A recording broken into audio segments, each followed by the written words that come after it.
So I'm not sure why I feel the need to make this quick video for YouTube, but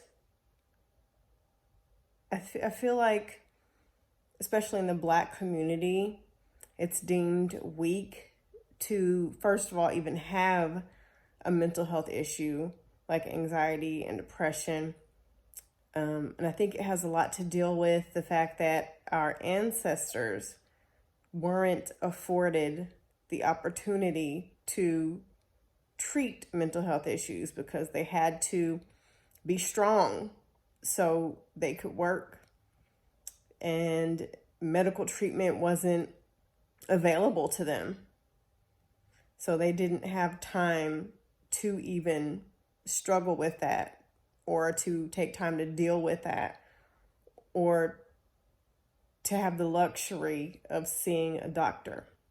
So I feel like that's kind of where it rooted from. But regardless of where it came from, now it's still deemed weakness to struggle with depression or anxiety or bipolar disorder or even an eating disorder, which that's definitely something. I mean, I struggle with all of those issues, but with the eating disorder, I had to ask my therapist, is it just me or do Black people struggle with eating disorders? Because a lot of times it's our culture to clean our plates, to put some meat on our bones, you know? So to be in the opposite end of that spectrum, I was kind of like, was it just me? And she assured me that it's not just me.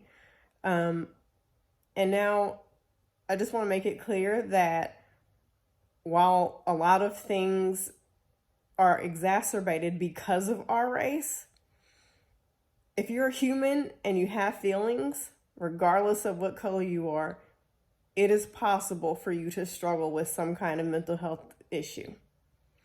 And if there is anyone in your life telling you to just suck it up and be strong, I would like to say just ignore them, but sometimes I know that it's hard to ignore them if it's coming from someone you love. So regardless of what someone who doesn't understand what you're going through is saying, still continue to get help and the treatment that you need, and even the medication that you need. That's another thing that's frowned upon in our community. And I'm just going to tell you now, if it wasn't for a medication, I would be glued to my bed and wouldn't be able to function. And I just want to go on a tangent. Medication does not have you in a zombie-like state. It doesn't have you necessarily like just tipsy and on top of the world, unreasonably happy. If it does either of those things, you're with the wrong doctor. Their job is to find something that will put you in the middle of that spectrum and stabilize you. So it took me a few different things to finally find what was perfect for me. And now I can say that I feel the best I felt in my life. I have energy to make videos and do short films and write again. I just feel like the way I never thought I would feel before, normal. And a lot of times we're taught that even taking medicine is a sign of weakness. It's not.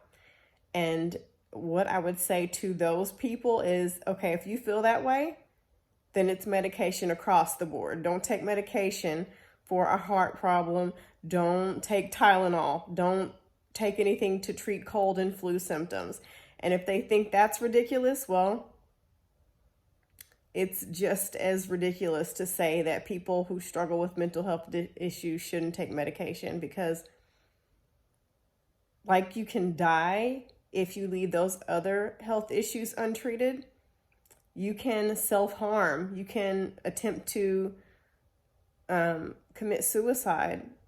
You can attempt to commit it and actually go through with it. So you can still die from mental health issues. It's just as serious.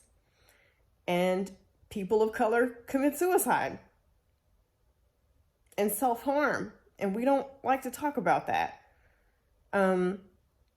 So the big thing that I want to say is, first of all, regardless of what people are saying, still get help. You might have to take medication if that's what your doctor recommends. You might have to try a few different ones or combine some. And you might have to try different doctors. If it's not gelling with you, if they come off as judgmental, if the treatment's just not working, if there's just a disconnect, you can shop around and try different doctors. I wish somebody told me that.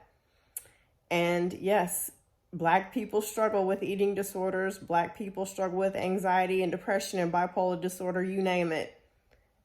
Like I said, if you're human, it is possible for you to struggle with mental health issues across the board, regardless of race.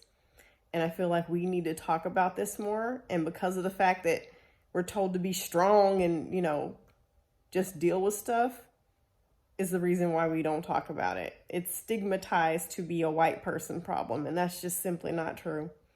And it's time for us to be willing to take mental health days, to take advantage of leave if they haven't, so we can treat ourselves, to go to treatment facilities, to see a doctor, to get the help that we need, to get to those root issues that are causing us to have problems in the first place. So that is my video for the day. I really do hope it helps someone. This is the video that I wish I would have gotten when I was in the midst of the worst times in my life. I hope I looked in the right direction on my phone. Sometimes it's hard to see if I'm looking straight at you or in a weird direction. But it's not just you. And I once thought it was just me. Sometimes I still think it's just me. But anyway, just know it's not just you, because it's me too. So I love you. Bye.